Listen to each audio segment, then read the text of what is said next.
Good afternoon, everyone, and welcome to this week's Saddleback webinar. My name is Liz Mangus, Literacy Specialist with Saddleback Educational Publishing. We are so thrilled that you are joining us this week, as we are every week. We are proud and honored that you take the time out of your day to visit with us. As you are logging in, please locate your control bar, which should be at the bottom of your web browser window. That is where you will find both your chat and Q&A icons.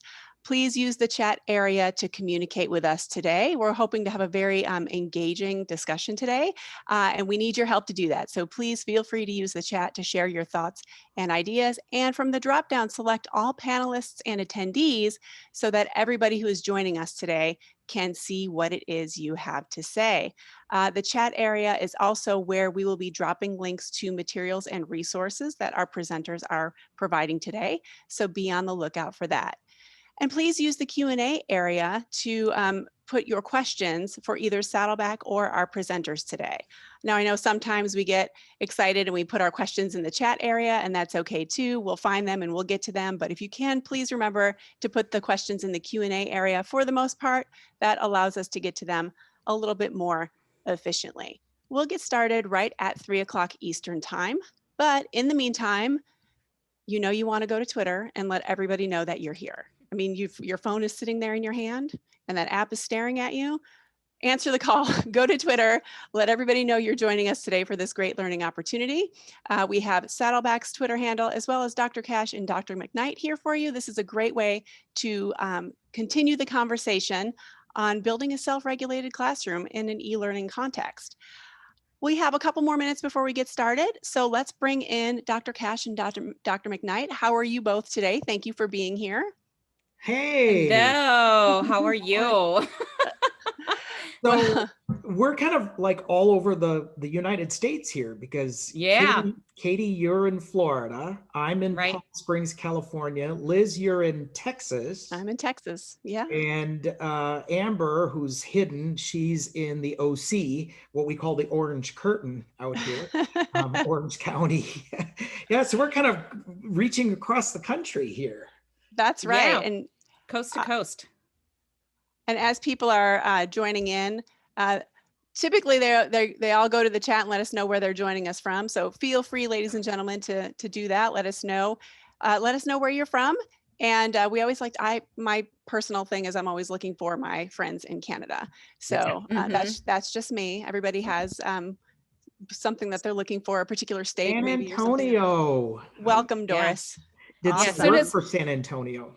Yeah. As soon as the Canadians log in, then we know we're international. That's what it is. I'm like, yeah, there we go. We got a Canadian. Woo, woo, woo, woo. All right. Excellent. Okay. Hey, Jennifer Lewis. I know Jennifer Lewis. She's from Fairfield, Ohio. Oh, we've got two Canadian. And Richard and I have both presented at that big teachers conference that's held every year in Edmonton. So absolutely. Richardson. I've done some work in Richardson as well, Richardson, Texas. Yeah, for the collaboration or collaborative or whatever they call region, whatever they call them. The education service centers. Yes. Yeah, I think region 10. Region 10, yes. Yep. Oh, yeah. Richard and I both have done region 10. That's right. And also hung out in Killeen, Texas. Yes. Oh, yes. Yeah. Well, and I grew up just across the border in New Mexico, in Clovis, New Mexico. So a little bit Texan, just a little bit Texan. Is that like being a little bit pregnant? I don't know. Northern Maine, almost Canada. Yeah. Almost Canada. That's pretty funny. Welcome, everybody. Yeah, we're really glad that you're here because we know too that when this all started back in March, I cannot believe it's almost been a year. Right. It was also novel, and now we're such pros at this, right? And so we realized too like how insanely busy it is in schools and the challenges that we have in classrooms, especially teaching hybrid. I think is probably the hardest way to teach. I'm just going to say that right now. So, oh, I agree. I don't know how you do it. So, teachers, educators, we tend to do 5,000 things. That's just a million. That's just a million things that you have to do every second, right? So, yeah. Mm-hmm. Well, it is see if 3 o'clock. Yeah. It's 3 o'clock All Eastern right. time. So let's, we want to stay on schedule. So it's officially time to launch. We are here All to, of course, have a conversation about building a self-regulated classroom, especially in this crazy time that we are living in. And many of us are teaching and learning remotely. And we're still, after all these months, trying to wrap our minds around how to do what's best for students given the current situation. So here to discuss this, we have Dr. Richard Cash and Dr. Katie Mcknight. Let's first introduce Dr. Cash to you. So he is an award-winning educator, and he has worked in the field of education for more than 30 years. And his experiences include teacher, of course, curriculum coordinator, and program administration. He is an internationally recognized education consultant, and his work has taken him throughout the United States and internationally. You can find him at enrichconsulting.com. He has several areas of expertise, included gifted and talented education, 21st century skills, and of course, self-regulated learning, among others. He's also author of several books. Most importantly for this topic, though, is Self-Regulation in the Classroom, Helping Students Learn How to Learn. And he'll be telling you a little bit more about his books at the end of the session today. We also have Dr. Katie Mcknight, who is a returning guest with us. Many of you have seen her on our webinar series before. She has also been in the field of education for more than 30 years, starting way back in Chicago Public Schools as a high school English and social studies teacher. And she is a regular consultant in schools and classrooms in the US and internationally. She's also an award-winning author. And her books include The Teacher's Big Book of Graphic Organizers and my favorite, Literacy and Learning Centers for the Big Kids, grades 4 through 12. Among several others. I think that is more than enough. You get it. This is a dynamic duo. We're honored to have you. Because we have not one, but two great presenters for you today, you're going to be seeing me a lot less. I'm going to bow out. I'll pop back in at the end to let everybody know what's coming up next week. And thank you both for being here. Oh, check out Coffee with Katie and Richard. That's their webinar series. So much fun. You got to check that out. All right, enough from me. Take it away. Thank you both for being here. Katie, awesome.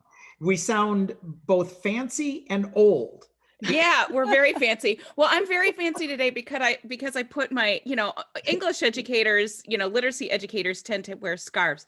So I put my presentation scarf on and I actually have makeup on. So well, I was telling Liz earlier, I look good from here up. Don't ask me what I'm wearing under the table. Yeah. Oh, Javiera says from Pakistan, one of our friends from Coffee with Katie and Richard, she's asking where our coffee mugs are, and it's later in the day. So so you just have ice water, but I've got mine with dolphins and Florida on there. This is my Minnesota glass because who's that? Paul Bunyan and Babe the Blue Ox is there. You go. So we need to get rolling here because you have a lot of content, Richard, to cover. Yes. And as you're getting your slides up, one of the things I will say is just, everything has changed for everybody in the last, year. And Richard used to refer to me as his road wife all the time, but now I'm his Zoom wife. Right. And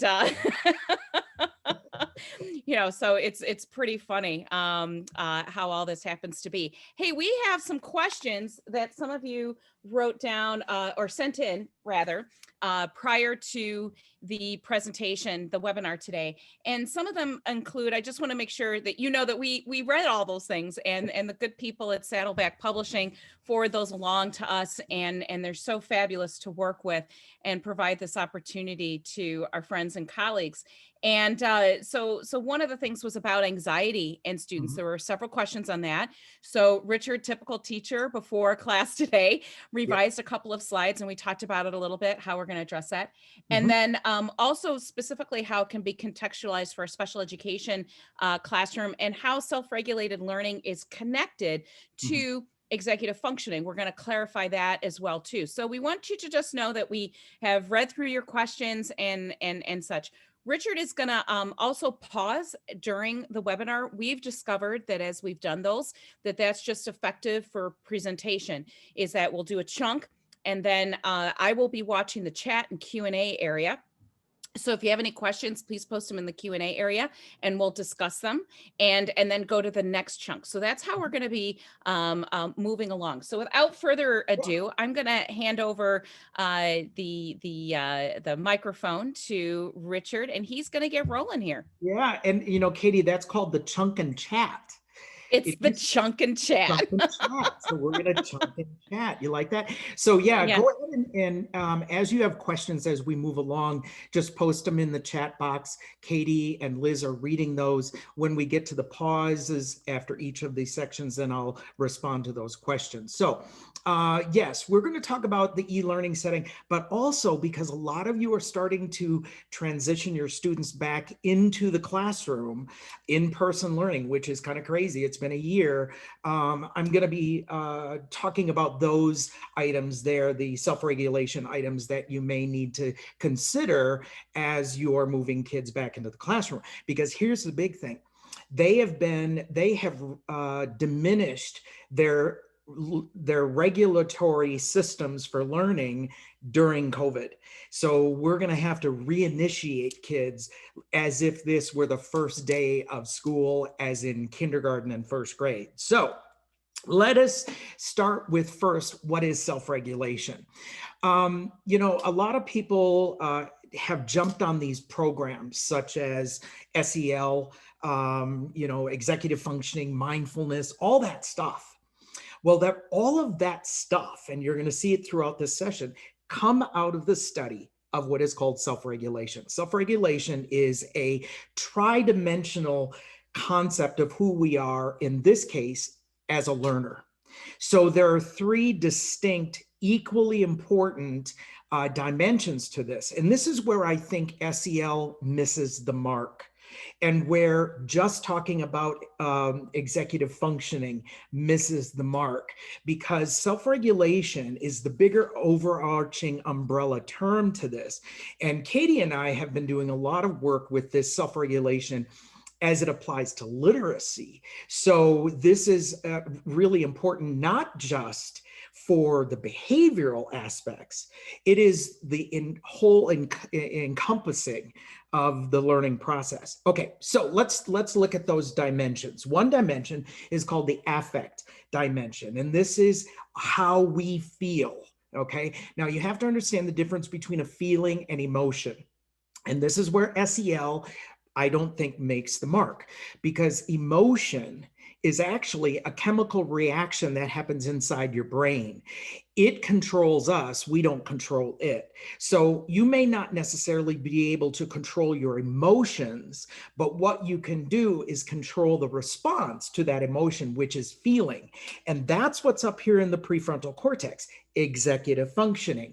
How do you manage your feelings? Those are what you can control. A vast majority of your feelings are what you can control. So I feel good, I feel happy, I feel sad, all that stuff.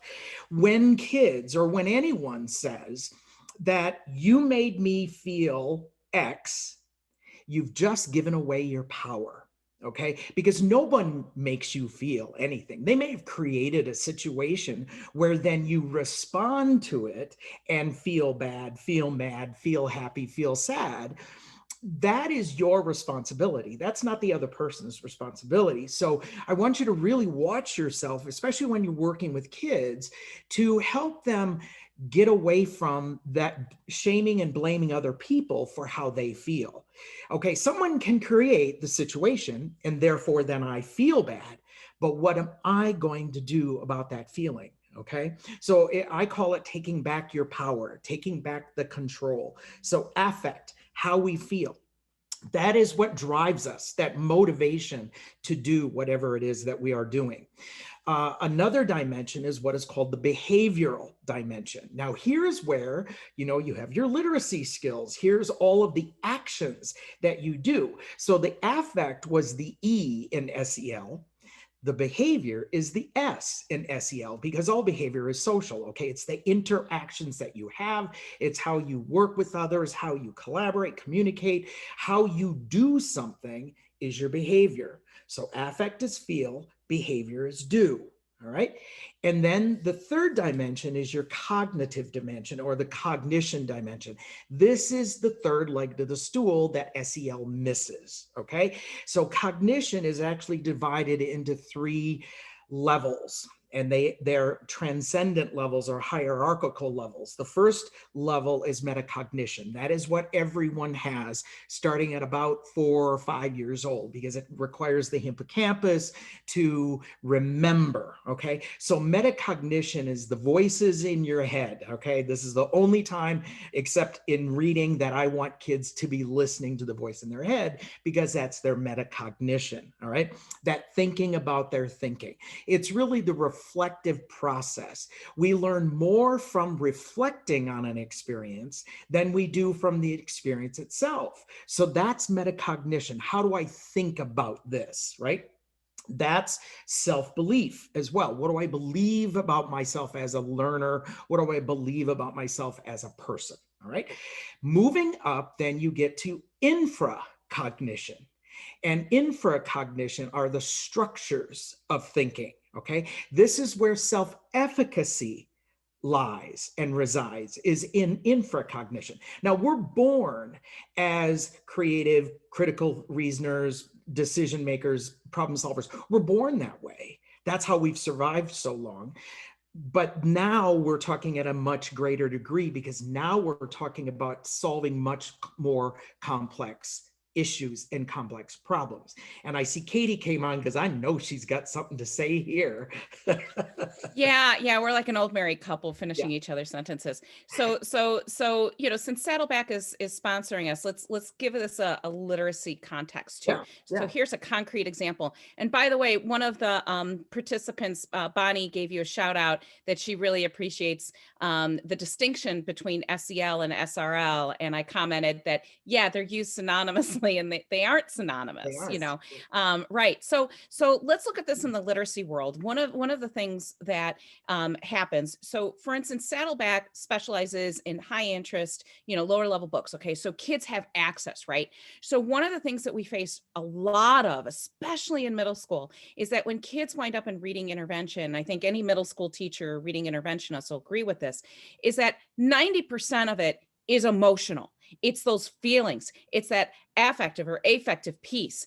And they've been told for years that they're horrible readers. They've been pigeonholed into that. Okay. So then all of a sudden we give them access to books that look like older books, and it provides access so kids can develop literacy skills that they've been shut down from. That's the behavioral, and those texts become the vehicle to deliver that. And then of course the cognition. I always say struggling readers in particular, don't give them a multiple choice test, okay, about their reading comprehension. Instead, ask them what you see and what do you hear when you're reading, because there's such strong connections with that inner voice and what kids visualize while they're reading. And struggling readers generally do not have that voice in their head. And I always joke, it's the only time you ever want teenagers to listen to the voice in their head is when they're reading. And if they don't have it, then what Richard is explaining with the cognition, that's not happening. That's why they can decode, but they're not getting it. And almost every single strategy, whether you use SQR, DRTA, text-to-text connections, whatever it is, generally, I would say the vast majority, maybe like 90% of all of those comprehension strategies are about developing that voice in your head. The voice in your head, the pictures while you're reading. That is the secret to getting kids to comprehend text. That's it. And so this model that Richard has, I wrote in the chat area, has such strong connections with what we do in literacy. Yes. So metacognition, remember, is self-belief. If a kid doesn't believe themselves to be a good reader, guess what? They're not going to create then infracognition, which is self-efficacy. Kids need to have practice in reading to be efficacious. So self-efficacy is, do I think I've got the skills to do whatever it is that I need to do? When you've got low self-belief, you have low self-efficacy. So now what we want to do is we want to create that efficacy. Wow, I can read. I've got the skills. Yep, exactly. The third level, the highest level of cognition, is then what is called metaphysical cognition. Now, metaphysical cognition is that existential kind of thinking, the philosophical, theoretical thought process. Here is where we can start recognizing the difference between a general population student and a truly gifted individual. Okay. And I'm not using the term gifted loosely here, like we tend to do in education. We tend to use the term gifted to cover anybody that's just above average. When I'm talking gifted here, I mean kids that have IQs greater than 140. So truly gifted kids. Metaphysical cognition is that existential kind of thinking, the theoretical thought process. Truly gifted individuals get there earlier than you will find in the general population. So I used to teach gifted students, and I taught first grade, and I had first graders that would come up to me with these super existential questions, such as, what happens after we die? Things like that. And it wasn't because, their goldfish had died. It was because they wanted to know what's beyond this plane. So metaphysical cognition, ultimately everybody gets there, because that's when the prefrontal cortex is kind of solidified, which has happened in the general population, usually about 28 years old, is that most advanced level of thinking. This is why it's really super important in the reading world, in the literacy world, that you use essential questions. Those really good high-level questions, such as, which is more important, integrity or honesty? Those kinds of questions that get them to debate deep, rich ideas is metaphysical. It develops that metaphysical cognition. Now, as Katie kind of alluded to just a moment ago, the important thing about self-regulation, the ABCs of self-regulation, get it? Affect, behavior, cognition. Yeah, I came up with that. Copyright, the affect, behavior, cognition. The important thing to remember about this is that they have to work together. You cannot pay attention to one and forget about the others, okay? And like I said, this is where SEL misses the mark, because it forgets about cognition. It doesn't get into self-belief, self-efficacy, and that existential kind of thinking. It doesn't get there. So when we think ABC, how you feeling, what you doing, what you thinking, we get that roundedness to the learning process. So this is a much more solid way to think about this, because again, SEL sometimes is done on Thursdays at 10 o'clock, okay? That's our SEL time. SRL happens all the time. You have to work at it all the time. So I'm always questioning students. How does this make you feeling right now? What are you feeling as you go through this? What are you doing that's working or not working? What do you think you might do next time? What's your plan for next time? Okay. So the reflective process is cognition. What are you doing is behavior. How you feeling is the affect. Okay. So Katie, I'm going to pause here, just if there are any other big questions on this from our participants. Yeah. So we don't have any huge questions, just a lot of like, yeah, exactly. and preach, Brother Richard. And I know you're going to talk about it, but the connections between ABCs and executive functioning, and maybe that might be a transition to the next chunk. Absolutely. Hey, you got this down. Yes, the ABCs are executive functioning. It's a more well-rounded approach to executive functioning. If we just think about executive functioning as being able to manage our feelings, that's leaving out two other things, because the feeling then can create the behavior. The behavior then can impact our belief systems. So remember, all three of these are so intertwined that you cannot separate one from the other. You can't just approach a kid behaviorally. So when you're using PBIS, you can't just approach it from a behavioral aspect. You have to say, where did that behavior come from? You know, why do I need to learn this? You hear this all the time from kids. Why do I need to learn this? Because when you learn these literacy skills, you increase your self-efficacy, which means you can do it at a greater level in the next place. So like I said, they're so intertwined, you cannot separate them. So when you talk about executive functioning, typically executive functioning ends up on the affect side, when it's really all three of these. So yes. So if I can just add three things. So the way that I kind of put it in my head is executive functioning, that the ABCs break down what executive functioning is. You know, we tend to throw terms around in education, but what exactly does executive functioning mean? What it means are the specifics of ABCs. Yes. The second thing too is that I want everybody to really notice that graphic too. And especially if you took screenshots and you might be sharing it with folks, is that look at where those arrows go. It's not like, okay, I have to do the affective, then the behavioral, then the cognition.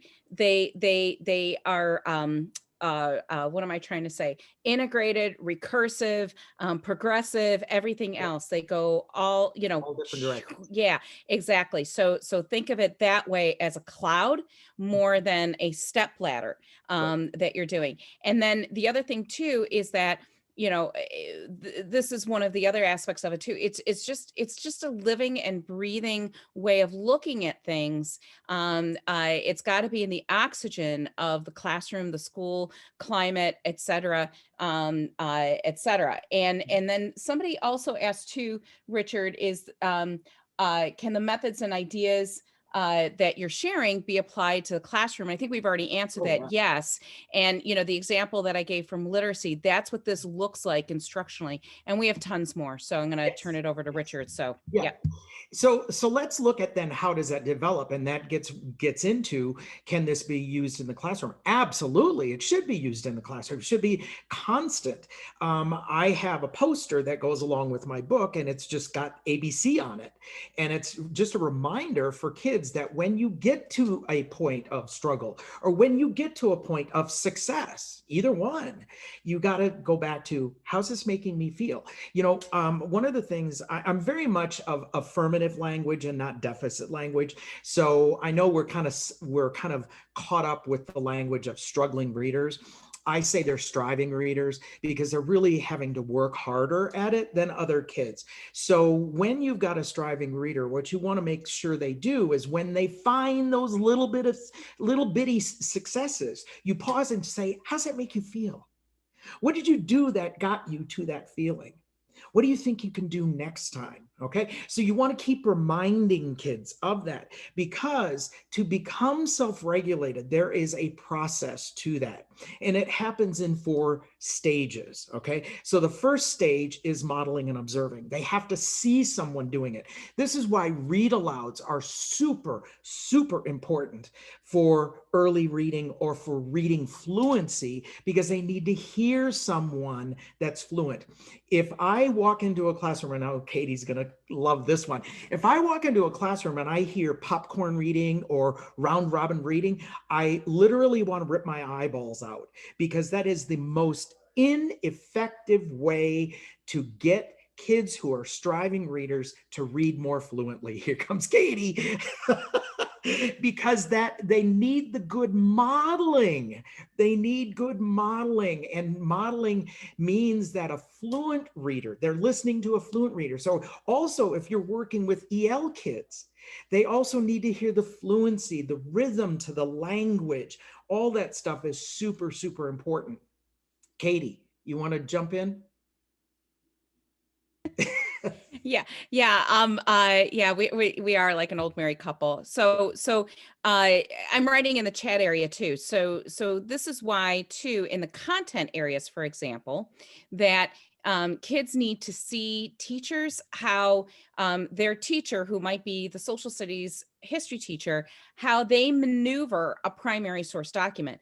They need to see that, how they apply, ways in which or reading strategies, how they understand that document. Same thing in science. How do I read a science research article or compose a science lab report? They need to see how we think about it. So, and Richard gives this example all the time. Think about artists too. They watch and observe, and then that leads to the next stage, which I'll let Richard take over. I won't steal his thunder.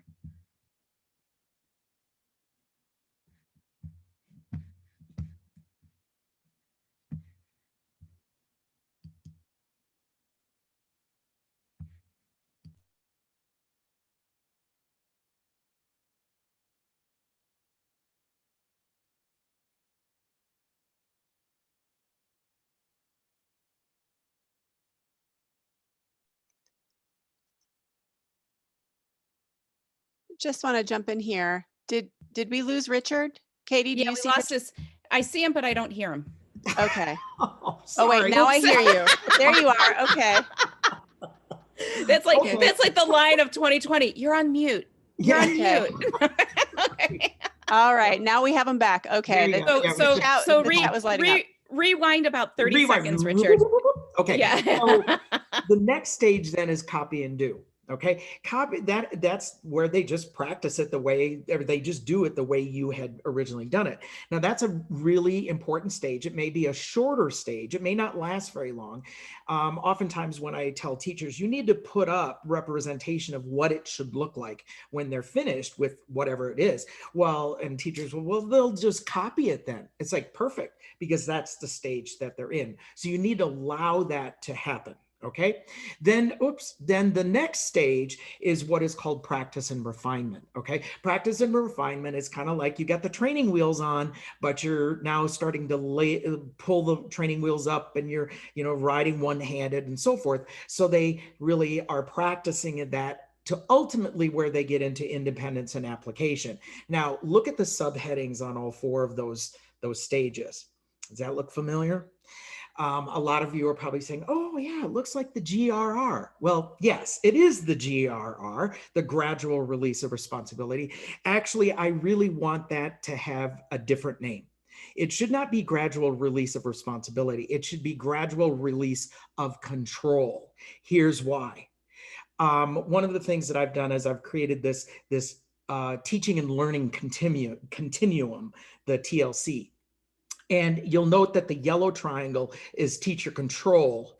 The inversion of that is student responsibility, okay? At the lowest level of instruction is what is called didactic instruction. Right now, this is didactic because I'm talking at you. I'm using one sense, which is your auditory sense. It's usually one level of instruction that is lecture oriented and so forth. Moving up a level, then you have facilitated, and facilitated is now I've kind of backed off a little bit and kind of letting you do, but I'm still there kind of managing it. Where you get into kind of equilibrium now is where you're coached. So you're no longer the sage on the stage, you're now the guide on the side, so to speak. And then ultimately you get to the consultative level, where now what you see is students having the greatest amount of control or responsibility in the learning. So as teacher control decreases, student responsibility increases.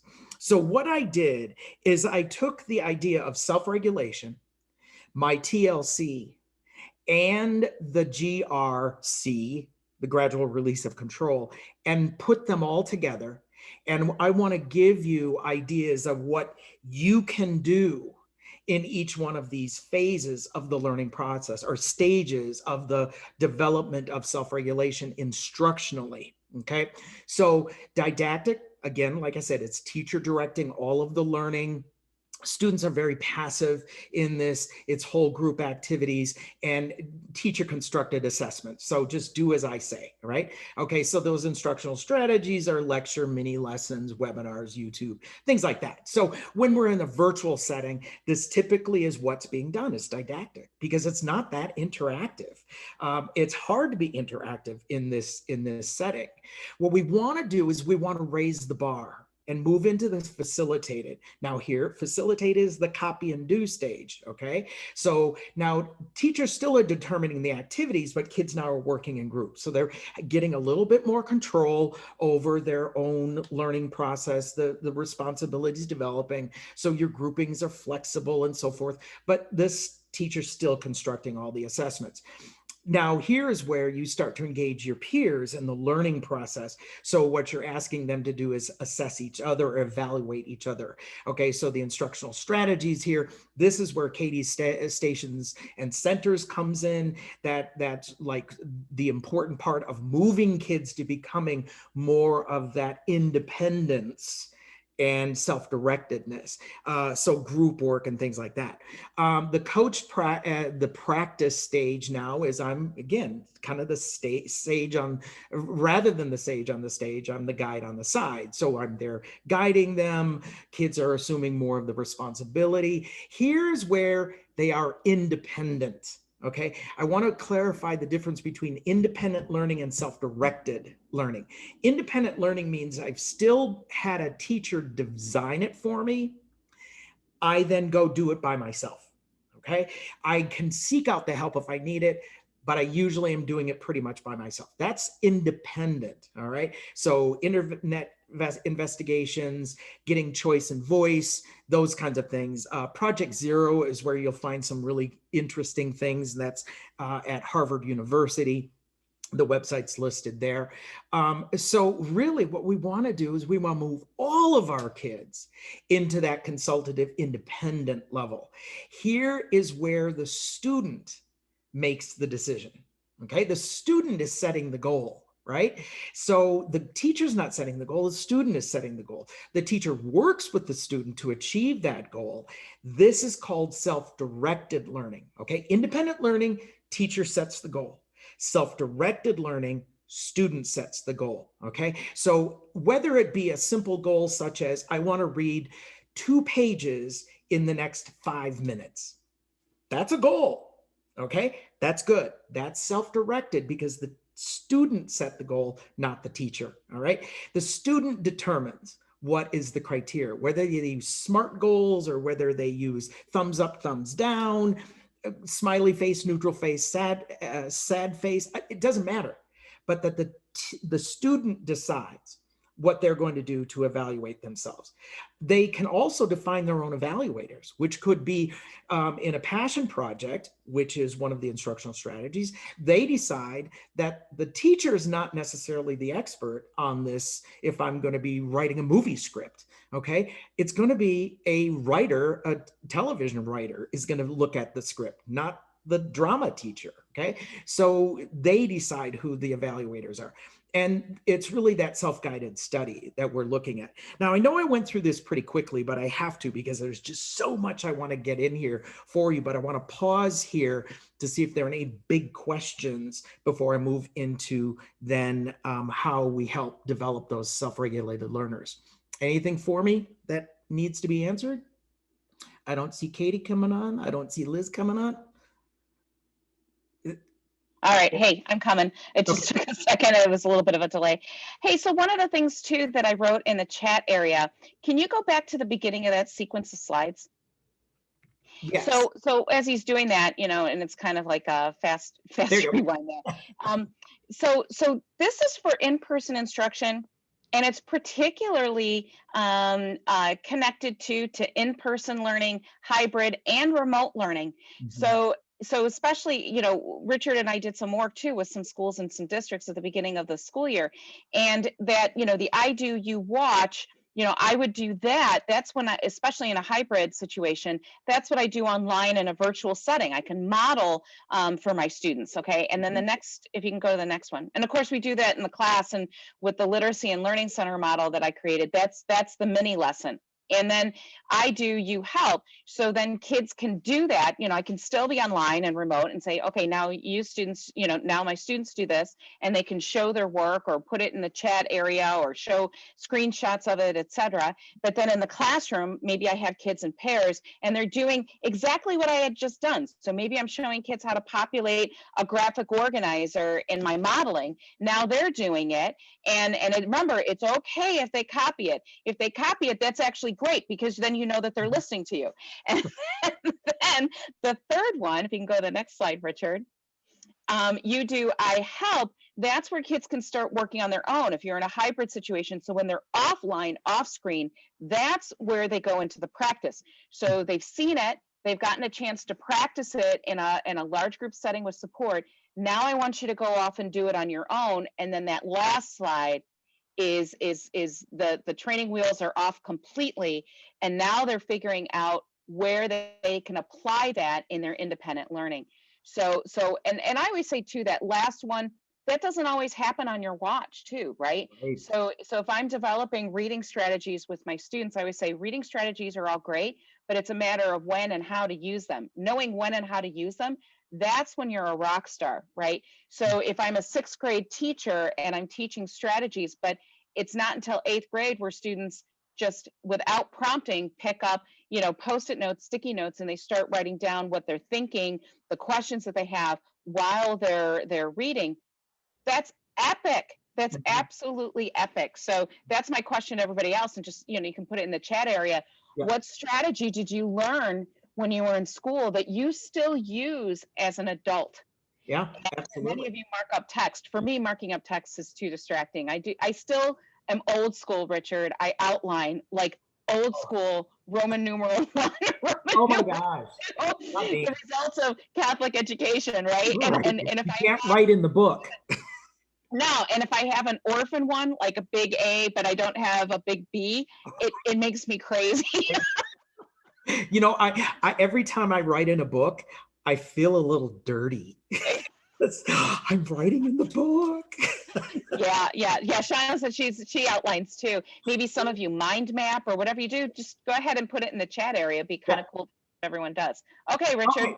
Let's move on to now developing those self-regulated learners. Now, this is going to be really, really important to think about it this way as we transition kids back into the classroom for in-person learning, because like I said earlier, their regulatory learning skills have diminished over this virtual time because there's no one monitoring them like we do in the classroom. You know, there's not that overseer happening there. So you can turn off your camera and you could be off, you know, watching cartoons.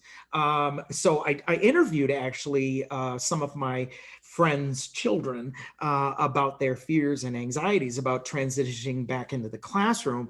And, you know, they were basically concerned because they were not regulated. And they knew this. They knew they weren't regulated because they've been unregulated for so long. So here's what I want you to consider as kids are transitioning back, or if you're still in virtual. Okay. Now we talked about stages of self-regulation. Now let's talk about the phases of learning and how that intertwines itself with self-regulation. Phase 1 of the learning process is fostering confidence, right? So I have to feel confident before I can move to the next phase, which is now to set a goal. This oftentimes gets missed. People don't do the fostering of confidence, making sure they know what they know. Then how am I going to plan for then what I need to do, and then monitoring it while I'm doing it. ABC, how's it making you feel? Are you reaching your goal, and so forth, to ultimately the review and reflection process. We tend to just jump right to the assessment, and assessment may not necessarily be reflective, because assessment, I do it, I give it to the teacher, I don't see it again for a week, and then you come back to me with corrections or that I need to make, and you know what? I don't know why it was wrong in the first place. Okay, so there are phases. Let me go through these phases for you. First and foremost, I love this kid's face. How a learner feels about a learning situation will determine the focus of their attention. How they feel is going to tell you what they're going to pay attention to. Okay. So think about yourself as an adult. You go to a staff meeting and you've got the staff meeting after school. In the staff meeting, you know that principal is going to be giving you information that very easily could have been in an email. So I'm already feeling anxious about that. Secondly, I've got my kid has to be picked up early from school because she's got a fever. So I'm anxious about that. I also am thinking, wait a minute, I've got so much prep work to do before tomorrow. And especially if I have to have a sub because I got a sick kid, I have to go to this silly staff meeting. You go to the staff meeting and where's your attention? Your attention is all on survival. It downshifts your brain. We know that when we have an engaging experience, an engaging learning environment, kids are going to pay attention, just like adults, okay? So for those people that are thinking about, what do I do with anxiety? What do I do with kids that are having anxious outbursts or whatever? So I've just given you a couple of quick ideas here. The one that I learned in my own therapy, God knows I need therapy and I get therapy. One of the ones that I learned in therapy was the fourth bullet down. What could be the worst case outcome? What could be the best case outcome? And you know that it's going to fall someplace in the middle. Okay. So I just had a dog very ill this last weekend. And it was she had to go to the emergency hospital, vet hospital. And, I'm very concerned about her. So I said, the worst case scenario is that we have to put her down. Best case scenario is she comes home tomorrow or comes home in an hour and she's perfectly fine. Well, it landed somewhere in the middle. Okay. She did come home Sunday night. She's getting better every single day. So and the other thing that I've learned is worrying about something's not going to change it. Worrying about an outcome is not going to change the outcome. It's just going to make you sick. So use these ideas with your kids. And here's the important thing is you want to show kids how you deal with stress. How do you deal with anxiety? How do you deal with success? Okay. Those are going to be really important for modeling for your kids, whether it be in your classroom or whether it be at home. Modeling for your kids is going to be super, super important. And when you say, well, the kids don't really see it. Yes, they do. They do see it. And you have to be overt about it, which means you need to talk through it. Okay, boys and girls, I'm feeling right now pretty anxious about coming back to school. I don't want to get COVID. I don't want any of you to get COVID, blah, blah, blah. Okay. So here's what I'm going to do. Okay. I just did my A. Here's what I'm going to do. My B. I'm going to keep my social distance. I'm going to take deep breaths outside. I'm going to keep my mask on. I'm going to wear my shield, blah, blah, blah, blah. Wash my hands a lot. C, cognition. Okay. Here's what I'm going to do. I'm going to think about my kids first. First and foremost, you are my priority. Secondly, I want to make sure that you are in a safe space. Okay. So you talk through the ABCs with your kids so they see you doing it and they then model it. Okay. So let's go back to those 4 phases. First is that fostering confidence. Many psychologists have investigated how sports or athletes develop themselves as being proficient in whatever they do. Okay. So that's why I'm using kind of a sports analogy here because it's really good for the classroom too. So in fostering confidence, first, what you want to do is you want to see what success looks like. What does it look like? If I know what it is, then I'm more likely to be able to achieve it. Okay. So what does it look like? I have to build up that child's self-belief. You are really a strong leader in the classroom. I want you to use those skills of leadership as you learn to read. Okay. So you're helping to build up their self-belief as well as their self-efficacy. You did it in this experience. You can do it here in this experience. And then take that moment to visualize. The neuroscientists are finding that our visual cortex, our occipital lobe that's in the far back of our brain, is becoming more and more powerful because of the visual world that we live in now.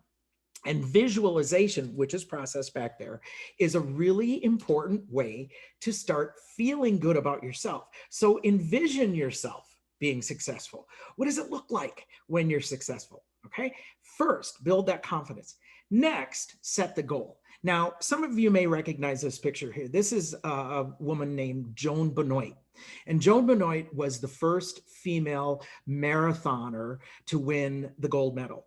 I think it was I want to say one of the first Olympics, or one of the, it was the first year the females were allowed to run the marathon, okay? She won the marathon. They studied her and they said, well, how did you achieve what you achieved? And she said, first and foremost, when I'm running, I set these short-term, small, realistic goals. I don't say I want to beat the person that is a mile ahead of me. What she did is she envisioned small chunks, okay, little bits, and that she knew she could achieve that. So I used to be a runner before I gained 20 pounds and got 20 years older. And, you know, I would run about a 7.15 mile, not bad for a hedgehog. You know, I'm low and short to the ground. I never looked at the front runner and said, there's my role model. So this, again, using your gifted kids, your bright kids in the classroom as role models is inappropriate. It's totally inappropriate. All the research show this, that using them is not going to make your striving readers better readers, okay? So set those small goals, short term, in the next 5 minutes, small, I'm gonna read 2 pages, realistic, I can do these 2 pages. Katie. Yes. Yeah, I want to add something too. So, so one of the reasons why I do webinars with Saddleback is I just love them as a company and what they do. So this really has a lot to do with differentiated text too. There's a lot of push and pull right now in the reading nerd world about differentiated text. And I'll put a link in there. Our colleague Leanne Nicholson and I wrote a piece on this about, you know, it's about both. Let's create reading peace. But here's my point. So if I have small realistic goals, so let's say, and I'm actually, this was not intended. They're actually sitting on my desk. I have some of Saddleback's books, like they're high-low. So if I say to a kid, you know, a kid who couldn't even think of reading a whole book, and I say, okay, you have your choice between, you know, these 3 books, right?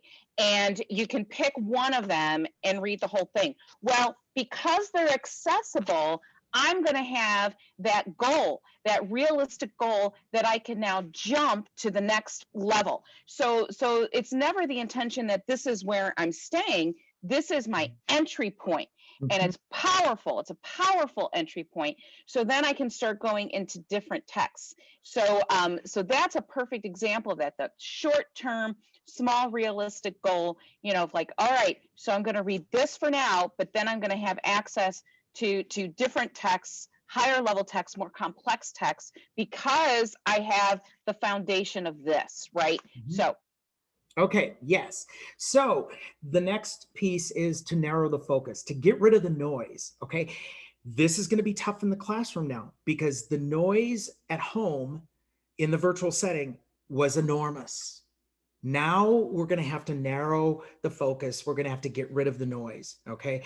So that was another thing, is that Joan never thought about, you know, other things rather than just achieving that goal. So it's avoid the noise.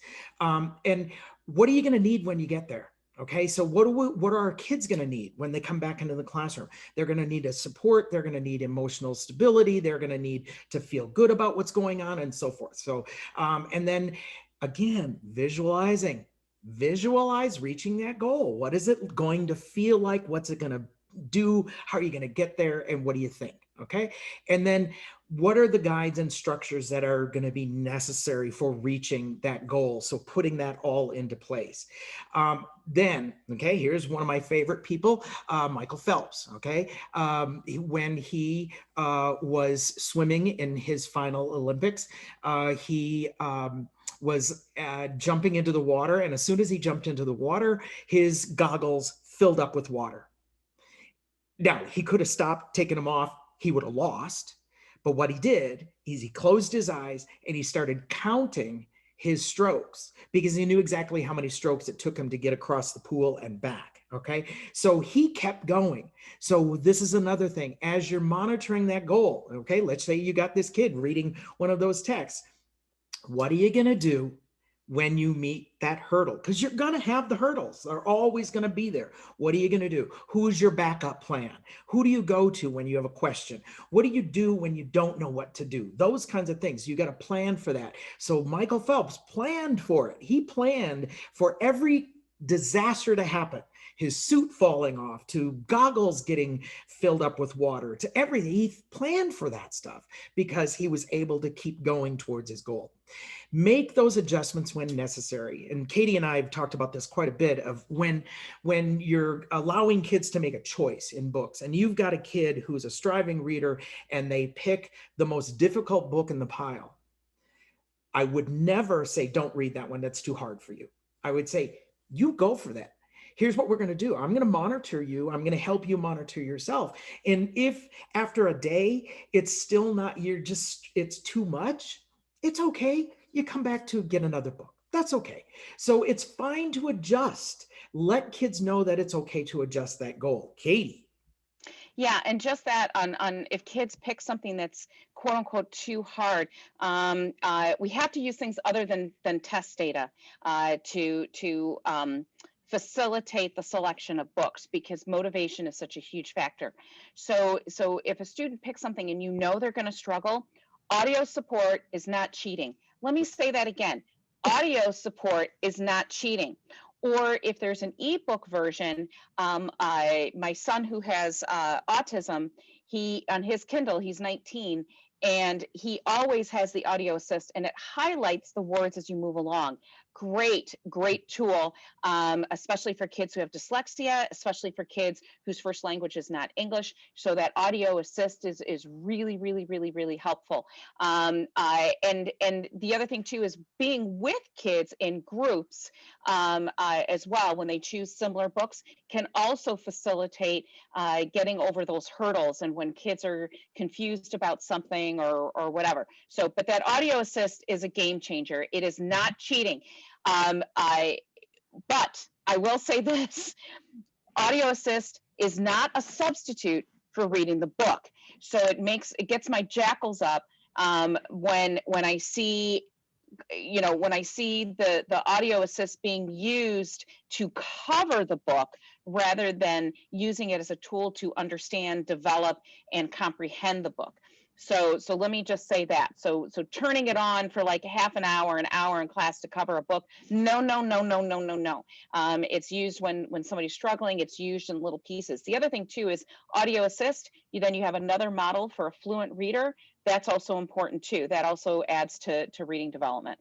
Great. The other one, another strategy is making a to-do list.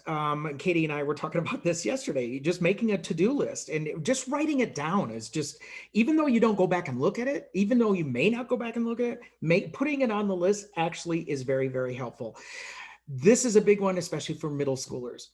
Do you know that the peer relationships in middle school have a greater impact on learning and achievement than does the teacher? So surrounding yourself with positive people is going to be super, super important for getting to that goal. Okay. Finally, the review and reflection. I use Michael Jordan on this one because after the end of every game, what he would do is he would go out on the court and he would find spaces on the court where he may have missed a shot or done something not perfect. He would go back to that space and he shoot and shoot and shoot and shoot. And he would practice because he went into self-assessment. Those of you that know about John Hattie and his work about the things that work best in classrooms, self-assessment is one of the highest. So having kids assess themselves, that doesn't mean test themselves, it means assess themselves. Again, ABC. Really what you want kids to say, was the goal that I set worthy?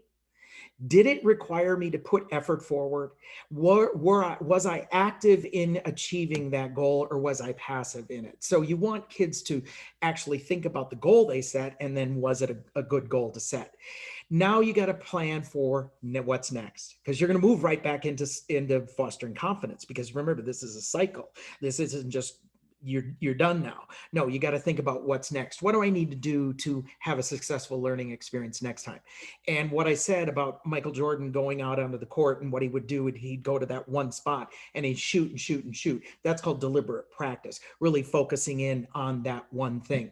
And since we are getting really close to our time, I'm going to, in the handout, what I have is 10 study habits. Yes, it's for the virtual learning environment, but also you can just transfer this into the regular or in-person learning setting. What I'm going to do here is I'm going to jump ahead. So each one of those slides there shows different strategies.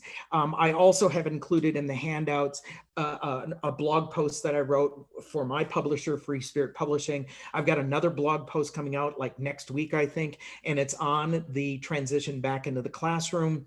And also here are my three books, not free books, 3 books, Advancing Differentiation, Thinking and Learning for the 21st Century, Differentiation for the Gifted Learner, and obviously the Self-Regulation in the Classroom.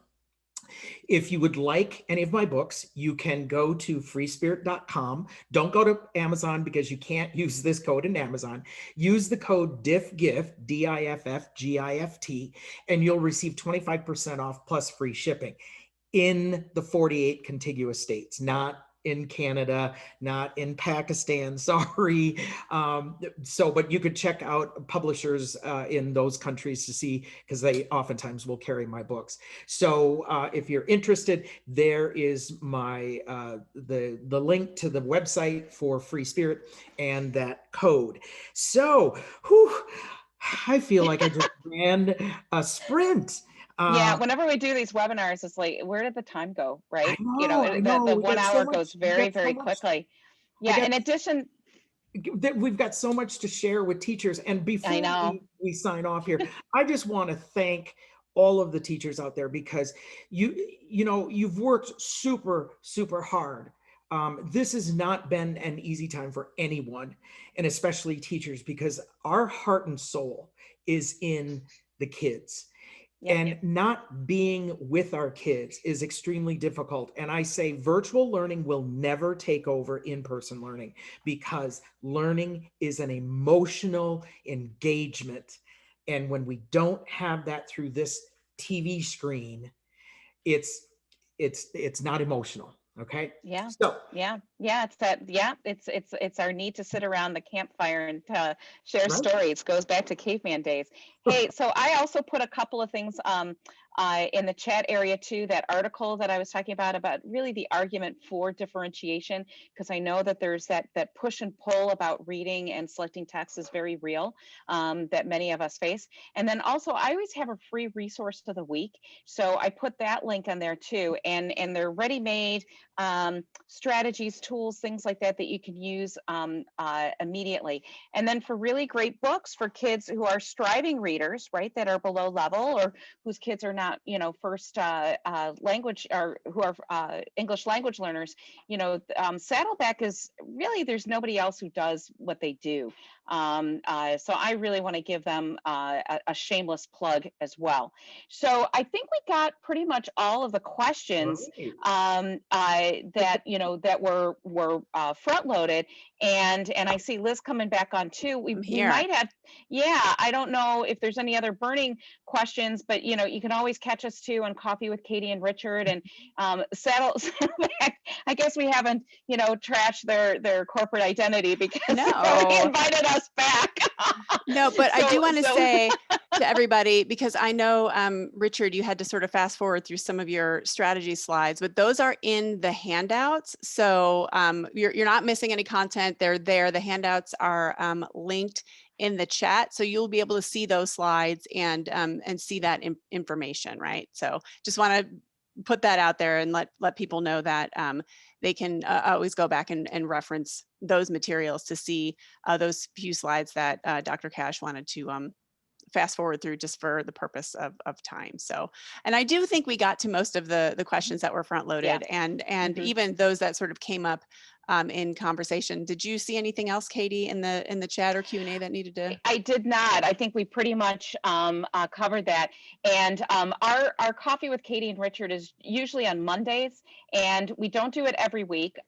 We usually do it once or twice a month. We're kind of getting back in the saddle right now. Our next one is February 8th. And I can include the link in the chat area like right now, so you can sign up for that. And then I know you're going to give a shout out for my friend Alan Sitomer there, so I'm going to let you do that. Yes. Alan is awesome. You don't want to miss this at all, because it's going to be epic. It's going to be huge. This is going to be a really cool webinar. Those of you who have been kind of hanging out with us for the past almost year now on these webinars, and also with Katie and Richard on their webinars, this webinar maybe a little bit of a departure for Saddleback, but I don't know. So we're bringing Alan on, who is going to talk about the power of esports for engaging your readers. And I know many of you out there watching this might not even know what esports are, but just think competitive video gaming, and we know a lot of our students would rather play a video game than pick up a book. So how can we go where their interests are and build a bridge to what we are trying to accomplish in the core ELA content classroom. And it's so much more than that, but it's just such a cool idea. And I know for me especially, I'm not super familiar with what the popular games are these days, or how that could be a tool to engaging kids. So I'm just super excited to learn more about esports in general. Katie, I know you know him very well. What else did you want to say about him? Yeah, just that it's really, I mean, our kids are into the gaming. So James Gee, who did work a long time ago, like 15, 20 years ago, about gaming and literacy flow, Alan is really built on top of that.